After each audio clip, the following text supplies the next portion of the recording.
The NDA Legislative Party meeting has begun. Nitish Kumar has also arrived at the Bihar Vidhan Sabha for the meet. Vijay Sinha has also arrived at the venue.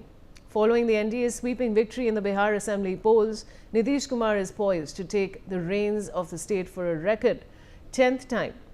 A day before he is sworn in as the Chief Minister again, the JDU Supremo will be elected as the NDA's leader today, after which he will tender his resignation to Governor Arif Mohammad Khan as the head of the outgoing government. And I have my colleague Ritesh Mishra joining me with more details. Ritesh, what can you tell us?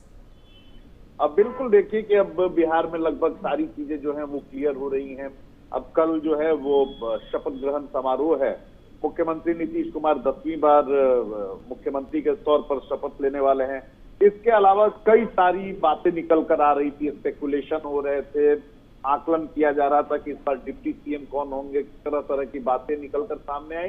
लेकिन एक बार फिर से बिहार में दोनों जो deputy CM है, सम्राट चौधरी और दूसरे जो हैं विजय सिन्हा, इन दोनों को रिपीट किया गया है, क्योंकि कई सारी बातें निकल कर सामने आ रही थी। क्योंकि अगर इनमें से किसी को भी डिप्टी सीएम से हटाया जाता तो फिर इसका जो कास्ट इक्वेशन है बिहार की पॉलिटिक्स में, या एनडीए की जो अपनी इक्वेशन है, उस पर तो काफी बड़ा फर्क होता, काफी असर हो जाता। क्योंकि अगर बात करें तो विजय सिन्हा भूमिहार जाति, अच्छा खासा दबदबा है, अच्छे खासे उसके विधायक चुन के आए हैं एनडीए में, तो वहां पे एक कास्ट इक्वेशन गड़बड़ हो जाता। लिहाजा भूमिहार जाति और सवर्ण जाति को बीजेपी नाराज नहीं करना चाहती थी।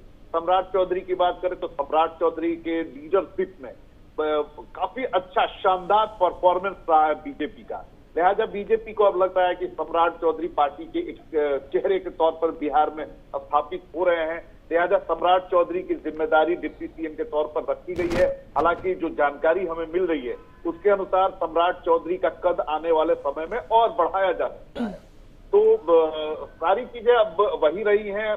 एक और जानकारी मिल रही है कि जितने भी पुराने मिनिस्टर्स हैं उसमें से मंगल पांडे रिपीट होंगे, नितिन नवीन रिपीट हो सकते हैं। इसके अलावा जेडीयू खेमे से अगर बात करें तो वहां पर विजय चौधरी को रिपीट किया जा सकता है और कई सारे नए नामों को मौका दिया जाने वाला है। एक और जो जानकारी हमारे सोर्सेज के हवाले से आ रही है वो ये है कि इस बार नीतीश कैबिनेट में महिलाओं को प्रतिनिधित्व बड़ी तादाद में दिया जा सकता है, यानी कि महिला जो है उन्हें मंत्री बनाया जा सकता है, उनकी संख्या ज्यादा हो सकती है। और इसके पीछे की वजह यह है कि इस बार महिलाओं ने बम्पर वोटिंग की है नीतीश कुमार के लिए, बीजेपी के लिए। और इस बात को क्योंकि ग्राउंड पे भी ये एक मैसेज है कि नीतीश कुमार की गवर्नमेंट महिला सशक्तिकरण के लिए जानी जाती है, वुमेन एम्पावरमेंट के लिए जानी जाती है, उसकी यूएसपी है। तो अब कैबिनेट में महिलाओं को भागीदारी देकर एक बड़ा मैसेज देने की कोशिश होगी